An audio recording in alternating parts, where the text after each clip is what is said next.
Off top, Aspen was originally a silver mining town. Play the music. This is the Domonique Foxworth Show.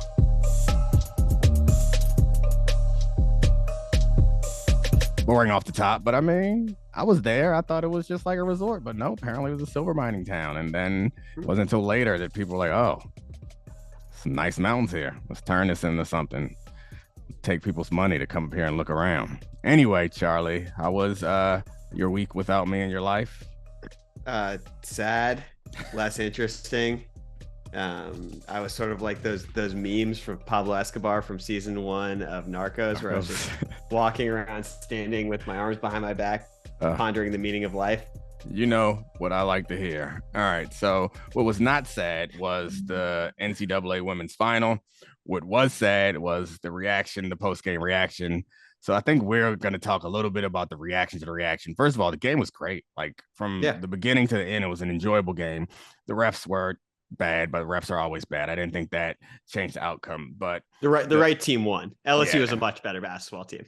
Yeah, and I mean, Caitlin Clark in Iowa had a pretty impressive, a very impressive win over South Carolina and a great run.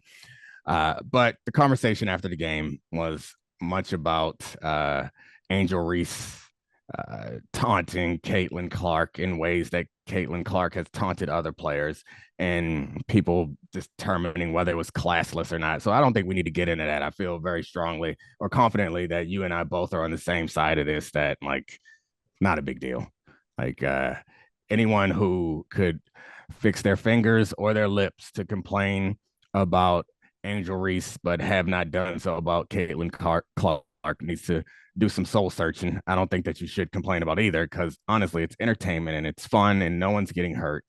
And it also feels like it's just the culture of the sport.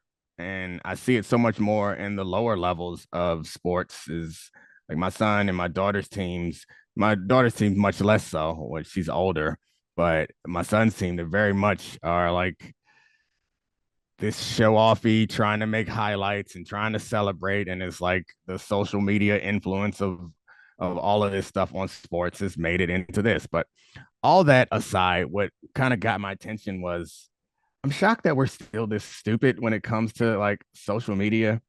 It's like it just felt like if I asked someone to write a script for how we could have a stupid Twitter fight about a sporting event, it would be this: when you have a largely white team with a white player doing the cocky stuff, and then people cheering it and appreciating it, and then somehow 2 days later taking issue with a black player doing the same sort of thing. So like I didn't want to jump into the conversation because I thought it felt so stupid, because I couldn't imagine that anyone actually had any energy for what felt like a a, a farm of Russian bots putting together whatever they can to get us to fight, because it's so obvious and dumb. Have we not matured? And so I guess I don't want to say it like I haven't fallen into these traps before.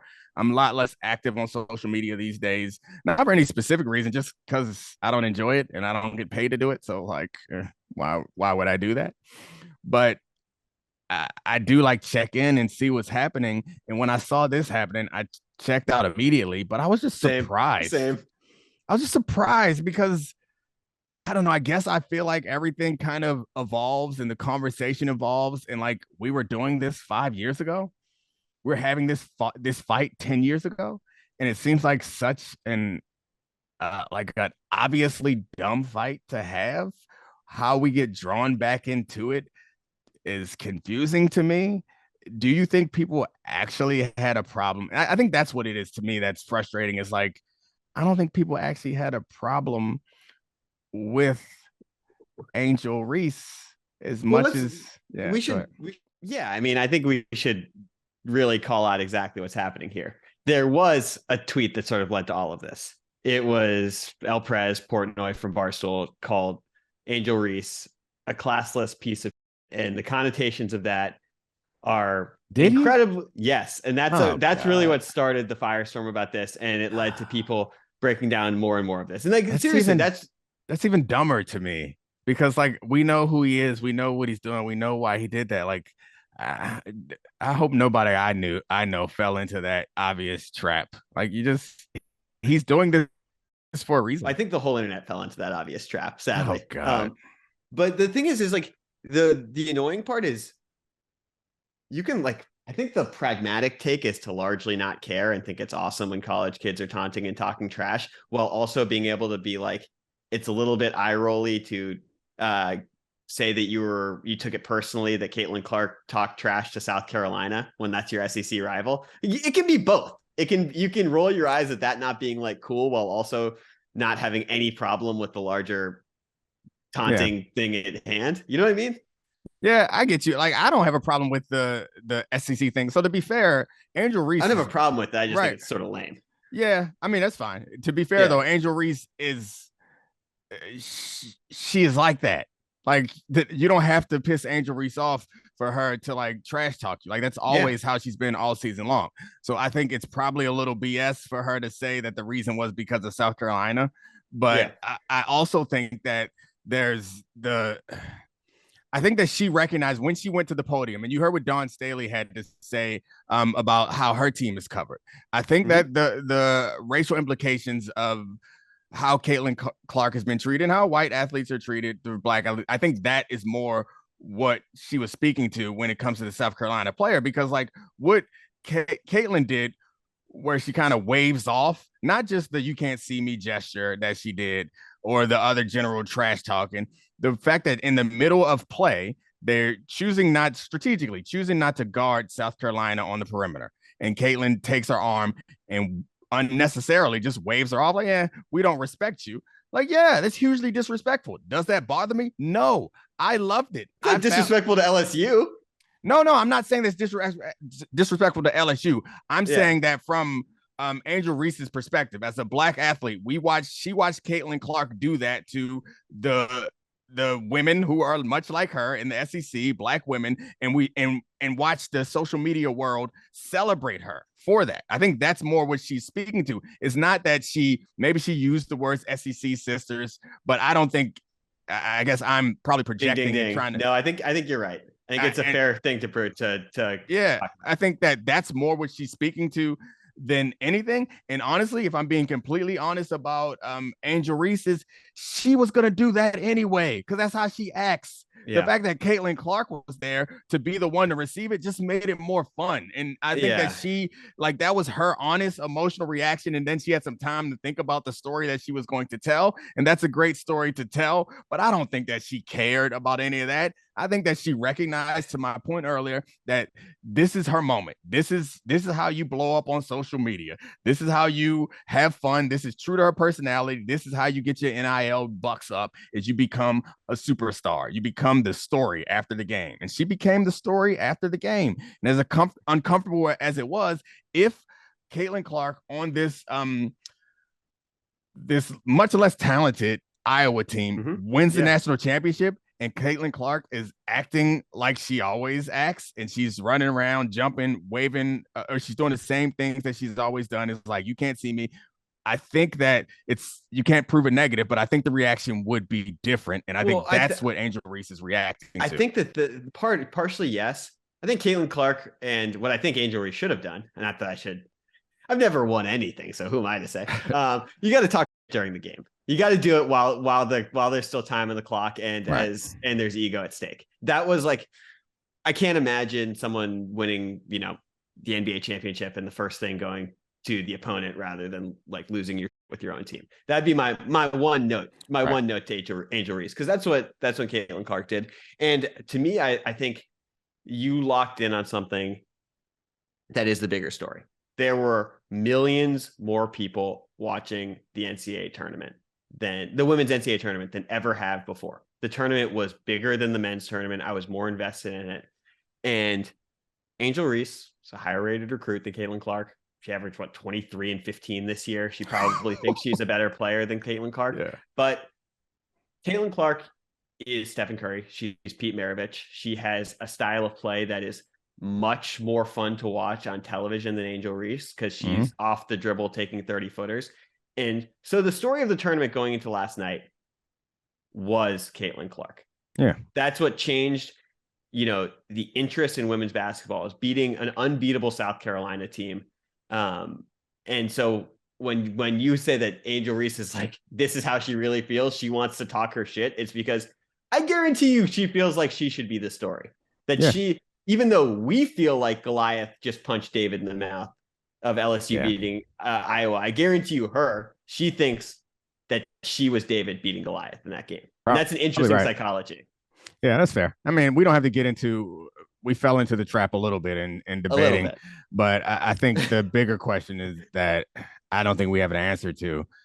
But I guess maybe it's just like the sport of it is, some people find it enjoyable, but I guess it just seemed like an obvious trap that there's no other side to this conversation other than the side that we both agree is like, maybe you could argue that it could be done slightly differently, or you could argue that that's not how you would do it. But like, calling into question how classy someone is. Were there other people other than Portnoy who? It just became the buzzword for the debate. Yeah, and that's the part that I feel like we should be smarter than. But I guess I'm just too dumb to realize that the people, they aren't being genuine, because I can't imagine that. I can't see nobody I respect that I know can take a logical argument to be upset with how this, like, can you form an argument that seems reasonable, and how you can be upset at and I guess maybe there are people out there who are sick of Caitlin and Angel, but it felt like the argument was like, just Angel should have acted better in that moment, and no one has room for criticizing Caitlin. Well, I think the irony is that people who decided to cape for Angel Reese had to take shots at Caitlin Clark for it. Yeah. And that's the thing that's shitty. But it's not, I mean, I guess I didn't participate in it, but I guess the way that I view it is not shots at Caitlin Clark. Like, I was in my group chats, love Caitlin Clark. She's so fun. Yes, and like, the trash talking made it more interesting, and the gestures of disrespect or not disrespect made it more interesting. But I think that the only reason why you bring Caitlin Clark up is to point out people's hypocrisy. And like, generally, I don't believe like the unwritten rules of baseball, like this, all that stuff bothers me. So like, I'm fine with people talking trash and acting any old kind of way. It's uncomfortable, it sucks, but I'm fine with any of that happening. So I would not bring up Caitlin Clark as a like, well, if she did it, she shouldn't do it. My point is, they all should be able to do it, and you all should just mind your business and enjoy the entertainment. Who's getting hurt here? Nobody. Oh yeah. And I also, like, here's the thing, because this is the best thing that could have happened for next year's women's college basketball season. Sure. Angel Reese and Caitlin Clark are going to both be back. I assume they'll both start the seasons as top 5 teams, assuming nothing happens with transfer portal, et cetera, et cetera. And you know what? Imagine if Larry Bird got to play Magic Johnson the next year in the Final Four also, or in the national championship game also. There's actual stakes to it now, and rivalries. And you know what we have lost? I mean, I know we had it last year. I know we had it with UNC Duke in the Final Four. But you know what we've lost in men's college basketball? Rivalries. Yeah. Shit that matters. This rivalries actually matters. And personalities. Yes. Like, established personalities. That's the thing. I truly care. Yeah, we had this conversation. I don't think it was on air, but before the NCAA tournament started, like, I was kind of making the argument that the women's tournament is more interesting, because like, I actually know the coaches' names and I know some of the players' names, know the style of play. Most of the men's tournament, I was just learning about people when they showed up. Like Noel, new to me. Like, all that stuff was new to me. And I guess part of that is the one and doneness of it, and also just like the parity in the sport that we end up with a pretty unusual Final Four. No, this is a huge part of it. Like, part of the reason we loved college basketball, even through the beginning of the one and done era, was you had senior laden teams going against freshman superstars. And before that, you had teams that grew together. Well, now in college basketball, with the way that the transfer portal is, the way that conference realignment has happened, we have lost a ton of the charm of, how you care about these things, because it's not even clear that the players care about the programs the same way that they used to. The women's game is incredible with that. And I honestly think if you had told me that 5 years ago, and maybe this is just something inherently wrong with me, with how I watched women's sports earlier in my 20s, I would have been shocked if you told me I cared more about the women's national championship game than the men's. And I think also, to be fair, the women's game is better than it was then. Way better. It seems not that I'm some basketball guru, but it seems smarter. Like, I see adjustments happening that I don't remember seeing in previous games, and I think it's because of talent disparity. Like, there was such a talent disparity, and there were teams that were just far and away. Like, it didn't feel like there was a chance. Now it feels like there's a chance, and we saw that chance come to fruition. But your point is right. Like, I'm going to be looking forward to next season, and your point about men's basketball is the point that I've been making, is how the corporatization of all of that has made it kind of homogenous and a little bit boring. And like, I don't know anybody on any team. There aren't like characters and personality, like outside of like, I guess Mark Few, I know him, and like Virginia has a specific style of play that's despicable. Love that pack line defense. I hate it. But I mean, it gives you something. I guess the point is, and I've always said this about like professional sports, is like, I love a dynasty because it gives me something to care about. It gives me a storyline. It gives you a hero and a villain, depending on which side you're on. And I think that's a more honest look at what makes us like sports, is or makes us buy into the sports when we are not invested in the team, is like the storyline. And the storyline is built around like a specific or distinctions between teams, and whether it's cultural or whether it's style wise or personality wise, or the head coaches, like there's a reason to show up, because you want to see if Jim Boeheim's 2-3 zone can be beaten, or you want to see if this group of freshmen is going to overtake this less talented but more mature team. It doesn't feel like that is the case in men's basketball, but in women's basketball, it's like, yeah, I know Dawn Staley, and like I know Kim Mulkey, and I have a feeling for the different styles of play. And then of course, like UConn and Gino, and like that stuff feels fun to me. And it doesn't feel like, often when we talk about women's sports, it feels kind of pandery and like we have to do this. Like it feels great to be in a space where it's like genuine. Like I am actually more excited. I was more excited about the women's final than I am about the men's final. And I'm more excited about the women's tournament next year, or the women's season next year, than I am the men's season. I can't say that that's true about the WNBA versus the NBA, and it's not just more excited. I think I want to be clear that it's not like just because the men's tournament feels like it's down. It's like, yeah, women's tournament is awesome and better. And it was also better than the men's tournament as far as entertainment is concerned. And that's a huge like credit to how far the women's game has evolved so quickly too. And I'm not the person to point this out, but people were grinding the tape on Twitter and on podcasts that LSU played like an NBA team where they spread it out and did high pick and rolls and got easy baskets. They're like, Iowa's bigs are too slow. We're getting easy baskets over and over again. And Caitlin Clark's obviously inspired by Stephen Curry. I don't think that's tough to say, but that's awesome to see that evolution of the game, because the college game, the men's game, has regressed. It's gone the other way. Yeah. I hope she transfers. That'd be fun. What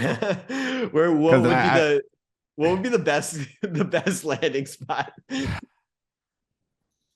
No, not UConn. Go to UConn. Play with Paige Beckers and Azzy Fudd. Her Easy Paige. Fudd. Oh yeah, I guess she won't get on the court, or well, one of them. Paige's injured all the damn time, so I guess she might be here for Paige. All right. The other thing I wanted to talk about, if we have some time, we can get to the NBA. But before that, we haven't talked at all about Lamar. I was on vacation when the trade demand came out, or well, it wasn't the official demand. It was the information that he had requested one before. And this conversation to me is confusing. And I don't know. People have gotten a lot more. I think a lot of my analysis when it comes to issues like this is reacting to the reaction. And the reaction is so unclear to me, because it feels like everyone is not as confused by this as they should be. Is when you take a step back and you look at what's actually happening, this is crazy. Yes. I have so many questions. Okay. I texted you when this happened. I knew you were with your family. And I was like, I have to text you. I hope you've seen this. I want you to think about this. Yeah. So, the context here, Lamar tweeted this out right when Harbaugh is going to the podium being like, Lamar's our quarterback. The first question I have, I've got a slew of them, but what are the Ravens doing? How do the Ravens evaluate Lamar Jackson, and what's their strategy here? Because are we just assuming that Steve Bisciotti is on a group chat with the other 31 owners being like, no one signed this guy? Like what's their play here? So how do they win? When I'm thinking about major decisions like this in my life, or when running an organization, or when analyzing decisions from major organizations, is you kind of got to lay everything out. And to like make it more brief, it's about the risk and the probability of the outcomes, frankly. Mm-hmm. And so we can start with the downside. So first of all, something that I said a long time ago, whenever there's a quarterback that you think might be your guy, pay him as soon as you possibly can. This lesson should be learned over and over again. There has not been a time when it's been wise to not pay your quarterback as soon as you possibly can. I guess Baker Mayfield is the example where they could have paid him early, and I thought that they should have, and I was dead ass wrong. But chances are, pay your quarterback as soon as you possibly can. The number will be lower. You'll avoid this uncomfortable foolishness that ends up, I think, frankly, hurting you more than it helps you. So, and are we to assume that they never tried to pay Lamar over this time? Well, I think that we have to know that they waited until after other guys got signed, which is always a mistake. Mm-hmm. And one guy in particular. And again, I can't climb into Lamar's head. He doesn't have an agent. Agents are normally the conduit for us getting this information. So he's been very tight-lipped about what's going on over there. But my assumption is if they offered him to be the highest paid quarterback in the league as soon as he finishes third season, which is when he was eligible for a extension and not fully guaranteed, my assumption is he would have taken it.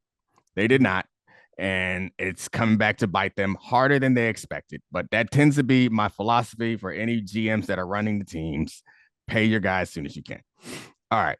So that aside, from analyzing the decision from the Ravens standpoint, a very historically very smart and respected organization. So I assume that this process has been well thought out. So like I mentioned, you think of the alternatives and the probability that they will happen. So I'll say the downside is, if now, not in the past, because it's too late, that's already passed. Right now, give him the fully guaranteed contract that he wants, that $1 more than Deshaun Watson got. The potential downside is he gets injured or he's a lesser version of himself. You will be tied to him for 4 years or 5 years, we could say. Let's say the worst possible things happens. He gets hurt and he's not anywhere close to the quarterback that you expect him to be. So you're going to be bad for 3 or 4 years, maybe 2 years, depending on when the injury happens. I don't see that happening, but let's say that there's a 50% chance that it happens. Okay. It's the chance that you could take that.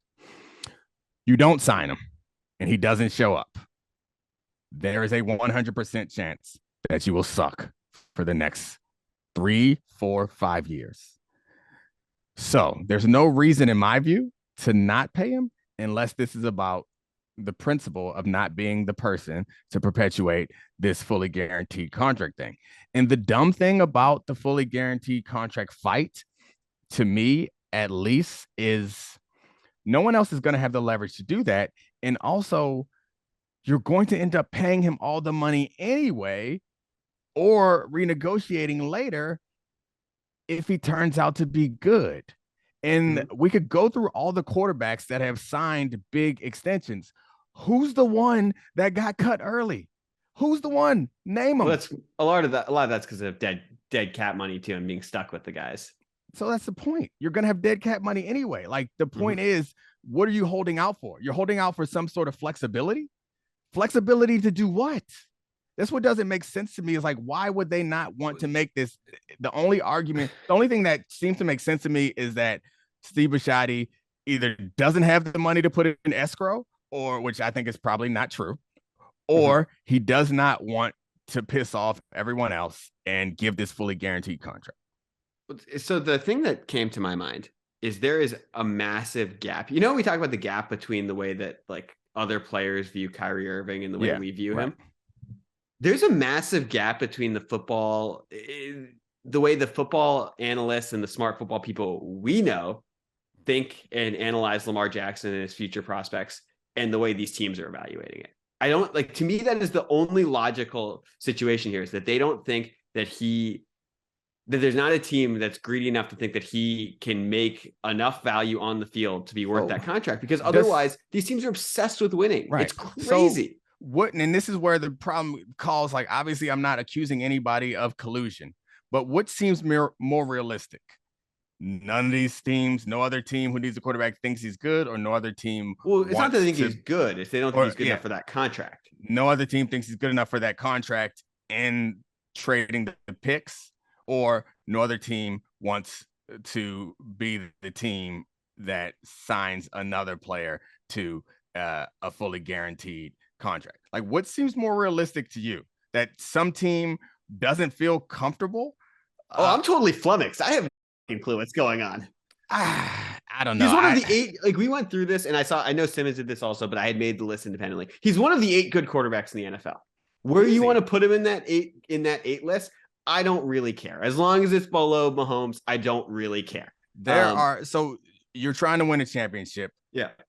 There aren't a lot of quarterbacks that you put them in a situation, you become a championship. We can list them right now. It's Pat Mahomes, Joe Burrow, Josh Allen, Justin Herbert, Trevor Lawrence, Aaron Rodgers, Lamar Jackson, and I'm trying to think there's one more that I've taken off this list. But okay, either way, 7 quarterbacks. It's one of the 7 quarterbacks. If I forgot someone, it's because I don't have the top of my head. It's because you hate Dak Prescott, but I will put him on that list also, but it doesn't matter. It's neither here nor there. The point is, you're being a lot more like hesitant than I am. And if it doesn't make sense, then there has to be a reason why it doesn't make sense. They all aren't. There are two Occam's razors. One thing. Before you get to that, I'm fine with one team being dumb. They aren't all dumb, and they all would have to be dumb for no one to take a run at Lamar Jackson. Okay, give me the double razor. There's the 2 Occam's razors here. Whichever one you want to look at is the teams don't think he can play the way he did in 2019 again, and that normally quarterbacks get better, and they think he's going to get worse in the second part of this contract, and it's going to screw their team, and they're going to have to give up 2 first-round picks, or it's collusion. To me, the thing is, like, those are the only 2 like logical options for me. So the tough one with the first one is all of them think that. And none, I guess all of them except for the teams that have the other 7 good quarterbacks. Yeah. Well, the rest of the teams think that. And none of, like, all the times we see quarterbacks get second chances who are bad, he's good. You know what I mean? Like, all the times where we convince, like, and I understand the price is different. Like, Tannehill, give him another look. He'll figure it out. Like, so that's the ding. The price is different, isn't it? Isn't there a value assessment for some of these teams? But some of these teams have to think the value's wrong. No. I get you. But my point is, if you get a guy like Tannehill on the cheap and your team still stinks, then you've still wasted 2, 3, 4 years, however long you've committed to try to make this work. And I guess that's the way that I think about it, is like, there's a window. And when you make big financial commitments, that binds you to a particular window.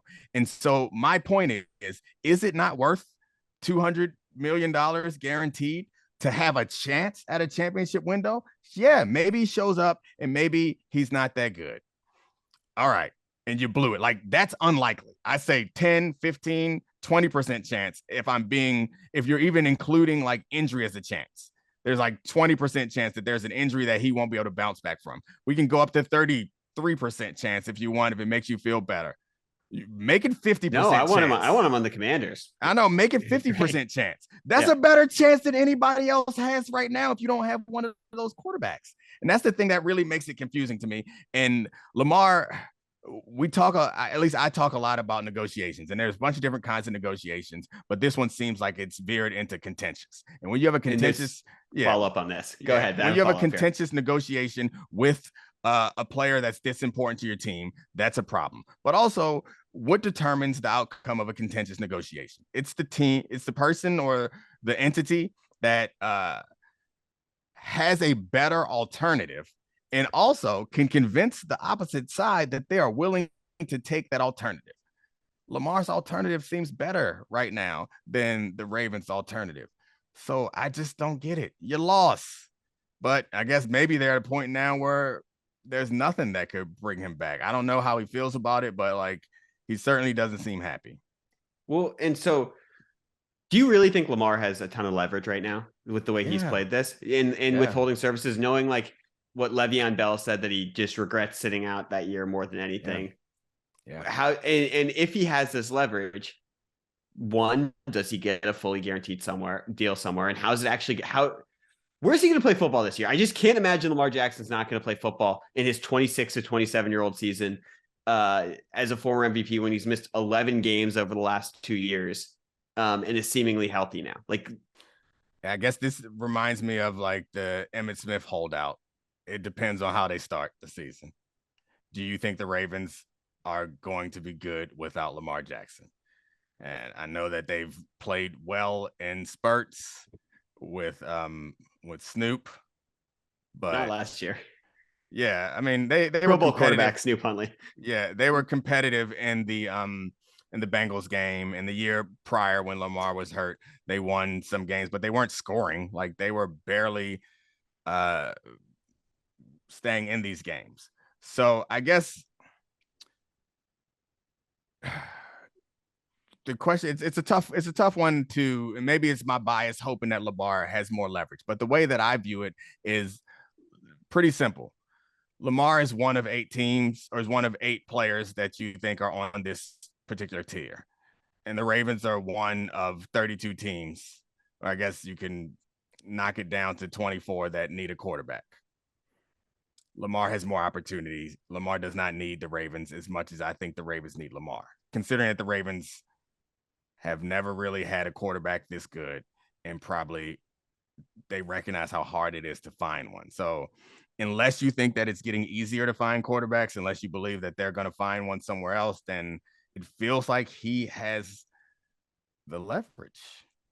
Well, and the question I have is, how much do you think the fact that Deshaun Watson sucked on that contract and Kirk Cousins has been on guaranteed contracts and has largely, I don't know, statistically been fine but disappointed in performance affected the way these teams look at this? Because would you rather have Lamar Jackson, who's missed 11 games over the last 2 years? And I do think it's fair to say injury is a concern with him. Like he's just a smaller guy than, he's not the size of Josh Allen. Josh Allen's gigantic.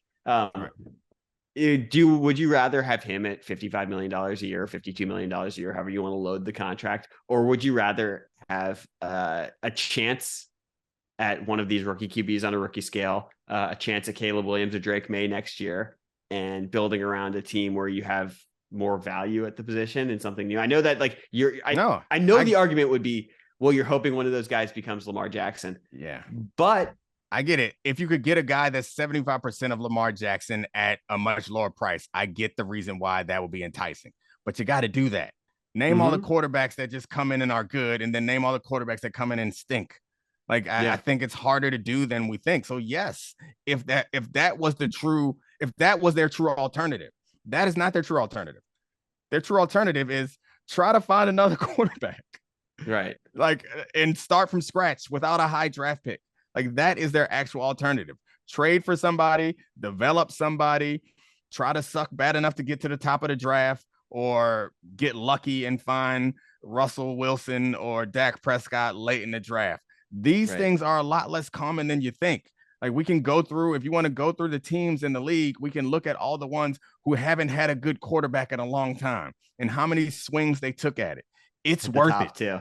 You know what I mean? It's worth it. Pay this money. And I would, if I were running the Ravens, I would be fine. Like I'd be disappointed if he turned out to not be very good.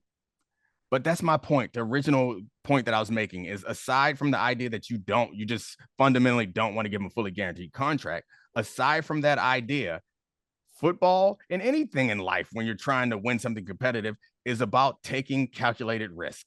Yes, part of this risk is Lamar's going to get hurt. And part of this risk is that he's not going to improve as a passer like you need him to. but that's a risk that you are taking. And it's not like you will set your franchise back for eternity. That's like a 4 or 5 year commitment. If you get to the end of it and he stinks, then you're back where you started. I just don't get it. Yeah. And I guess Howard Bryant pointed this out. He said that the only way he thought the Ravens could win in this situation with the hit they've taken is if he went somewhere else and was bad. Yeah. And that's the only way their bet pays off. I mean, I tend to and I'm sorry. The last thing about that is yeah, you're right, but that doesn't win you a championship. Ain't that why you're here? Like, he could go somewhere else and suck, and you'd be like, "I told you so." And but in that case, he's not going to win you a championship on your team. No. That's my point. Is he's been very good for you. Putting Lamar Jackson somewhere else does not mean that he will be successful somewhere else. He goes somewhere else. The whole Lamar Jackson argument that he is the offense. It doesn't mean he can be anywhere. No, I think Lamar Jackson is great enough to be elsewhere and do better. But I'm saying my point is, just because he goes somewhere else and sucks does not mean that you made the right decision, because he could still be great there with you. You don't know what the variables are that lead to him sucking somewhere else. You don't know what he needs. Like, every quarterback needs something. You can put great quarterbacks on bad teams, and they're going to stink. We can talk about Josh Allen. We can talk about Joe Burrow. We can talk about Patrick Mahomes. We can talk about all the quarterbacks that are really great, and we can point to reasons why they are really great that are outside of their own ability. So that's my only point, is that just because he goes somewhere else and sucks, if he does go somewhere else and suck, does not mean that you guys would not have been better having. You've built yourself such a little Lamar cocoon right now that even if he is bad somewhere, you still have made yourself right. No. I'm not making myself right. I'm making the Ravens wrong. Okay. It's different. It's entirely different. I'm not making myself right. I think that the Ravens are wrong. And I think that it is worth taking a chance. I think even if he signs up and they stink with him, then that's a risk worth taking. It's a risk worth taking. The other thing I'd say is, if you're Lamar, you have to be dead set on the fully guaranteed contract. Yeah, he's painted himself into a corner. At a certain, isn't that dumb too, though? Like, where it's just like, take the, I don't know, 185 million. It's guaranteed. Not. I mean, yeah. That's absolutely. Because if you're gonna get above Kyler but below Deshaun, like, does it really matter? I guess it's principle, but it wouldn't matter to me. It would not matter to me. Yeah, but he's him. Yeah, I feel you. I'm the same way. But every time I start thinking, like, if I would advise Lamar to do that, I'm not Lamar Jackson. I've never won an MVP of the NFL. Like, I don't know what it feels like to feel as disrespected as he probably feels. I mean, I know what it feels like to be disrespected, and I've done plenty of dumb shit in the name of demanding my respect. And to be honest with you, it's like the money is always about respect at a certain point.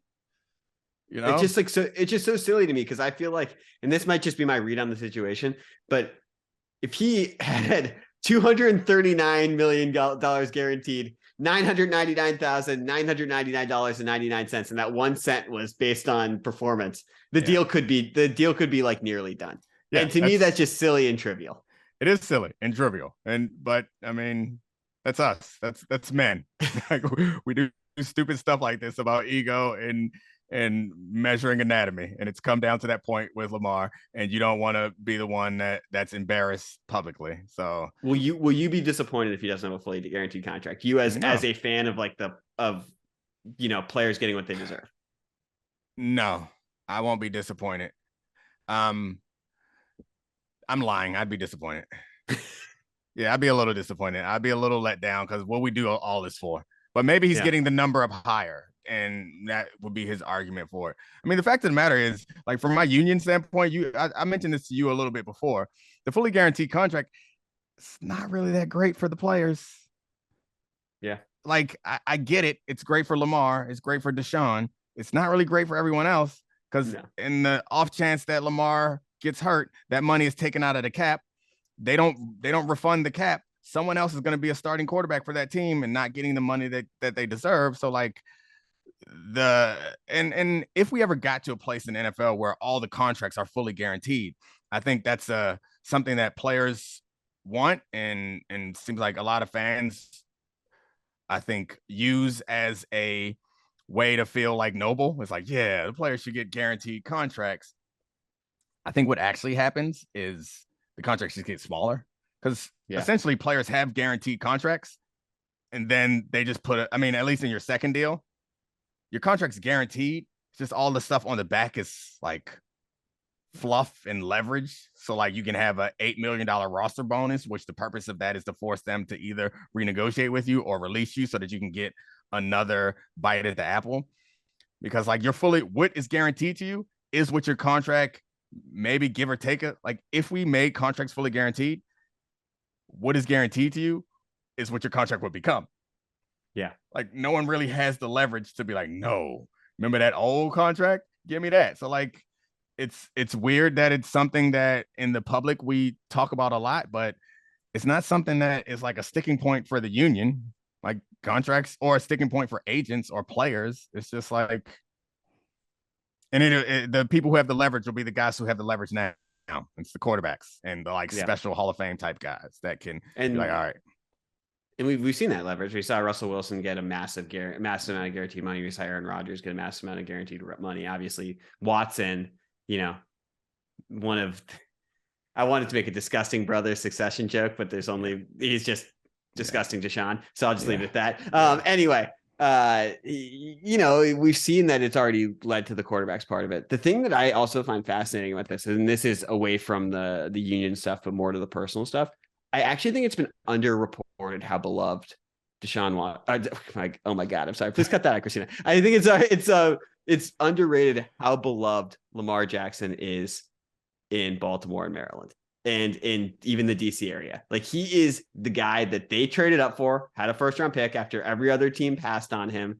He took the torch from a franchise that had, that people love Flacco, but come on. It was like those 4 good games, but it was really Ray Lewis and Ed Reed. And he took the torch and was the most popular player in that city. We're in Washington, D.C. I think that he's the most popular player amongst kids in Washington, D.C. I think it's obviously like him being cool. It's his style of play. It's him being a quarterback. But like he's massively important to the city. And the Ravens haven't made that mistake. They haven't been like, we don't want to pay the guy that gives us credibility of being the cool franchise in this city, in Washington, D.C., in the whole DMV area. Yeah, I mean, he's not LeBron, obviously, but it seems like he does bring some value to the franchise that he is that's outside of his on-field play. There's like value to the fans that you create, the kids who are going to grow up with Lamar Jackson as a part of their life the whole time, become lifelong Ravens fans, and the coolness factor that comes with that. Like, they have bled into the DC area. I'm from Baltimore and I live in DC now, and nobody's out here talking about I don't even know who was it. Sam Howell. No one's out here talking about Sam Howell. Like the kids wear Lamar jerseys if they're gonna wear something in the area, and that has value, and that's if the Ravens have never messed this up ever. It seems like the wrong long-term decision and the wrong short-term decision, all because you don't want a bunch of billionaires to be mad at you. Come on, Steve, do the right thing. Pay that man. I agree. Wait, one prediction before we go. Where do you think he's going to play next year? Yeah, I don't know. I'd been sticking with the Ravens because I've never seen this happen before. I'm going to say that the Ravens cave eventually. He's going to be a Commander. No way. Call my shot. That'd be genius for them to sign him. Like, again, it increases the franchise value just before Snyder's going to sell it. It'd be great with Ron Rivera, who, like, I don't know that he managed Cam Newton's career very well, but managed a dynamic athlete at quarterback well enough. They never got him any receivers. Never mind, Lamar, don't come here. Don't come here. Oh well. All right, Charlie. We were gonna talk basketball, but I feel like that moment has passed. We'll save that for Thursday. We got a special Roses and Thorns episode coming on Wednesday, a full episode. So took a week off, coming back strong. Thanks, Charlie, for showing up. Thanks, Adi Khan, Sarah Abbott, and of course, Christina Buswell. This is the Domonique Foxworth Show.